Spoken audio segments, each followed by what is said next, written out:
Smith.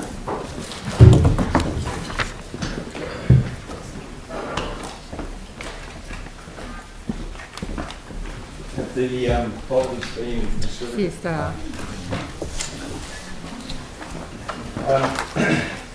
I'm resubmitting the submission I made about the River Avon bridges 2 decades ago. This is the original submission board back then. It's equivalent to a Mac laptop 20 or 30 years ago. No PowerPoint, just pointing. So it's still relevant to today. If you don't mind, I'll stand up and do my program voice rather than sit down. The submission is called the Ribbon of Light. This is not a new submission that I'm presenting today, but rather a request to this council to honour an undertaking the Christchurch City Council made nearly 2 decades ago to illuminate the beautiful bridges on our River Avon. The title of this submission, and still is, the Ribbon of Light Project. The bridges to be illuminated flow from the boat sheds through to the fire station and include the Edmonds Band Rotunda, the lighting spans which are in your folder, the original ones, the new Arc Bridge, the Poplar Crescent beyond the Manchester Street Bridge.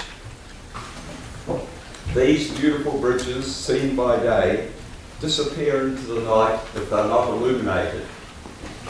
Safety. Every dark place we light up in our city makes it a safer place to live in. Tourism. With the River Avon bridges illuminated, it opens the possibility of River Avon hunting at night and makes the outlook of our city from the restaurants on the banks of the River Avon more attractive. The more activities there are for tourists to do by day and night, the longer they stay in the city. One extra night brings millions of dollars into the city for the economy of Christchurch. I've always maintained, and still do, that Christchurch should be promoted as a destination rather than a gateway to the South Island. Paris, Rome, New York, Sydney are all destinations, not gateways. Gateways people walk through and disappear. Progress up to the earthquake. There are 12 bridges in the Light Up project, with 6 already illuminated. But these may need to be updated or repaired since the earthquake. The first bridge to be illuminated was the Hereford Street Bridge, which was turned on back in 2002, Wednesday, the 11th September at exactly 7:30. Finance. The annual draft plan back then approved an annual allocation of $200,000 per bridge for one bridge to be illuminated each year. The estimated cost per bridge at the present time would be about $300,000. The history of each bridge. Each bridge on the River Avon has a rich history and has contributed to the growth of the city over the years. Included in this submission, I recommend that a historic information board should be placed at each bridge to inform people of the historic facts of that bridge. My commitment. As each bridge in the past was selected for illumination, a working group was formed to plan for the illumination, and I volunteered to be part of this group to help with the artistic vision. I am still prepared to continue with this role. I was also involved in the illumination of the control tower and the Christchurch terminal as well.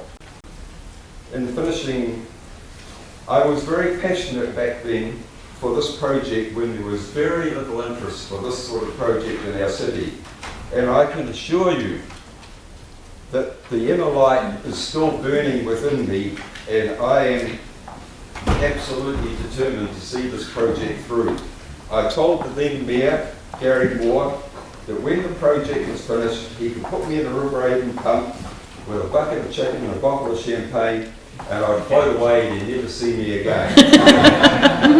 To finish my submission, I would like to quote the words of advice that have been given to me many times in my younger days. A good idea has no value until it's done, so please help me do it. Thank you very much.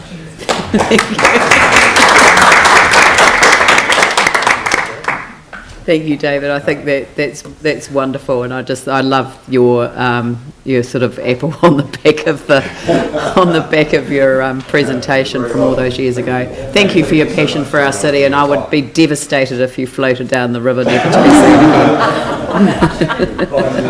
Floated and drunk in somewhere in the watch. Shame.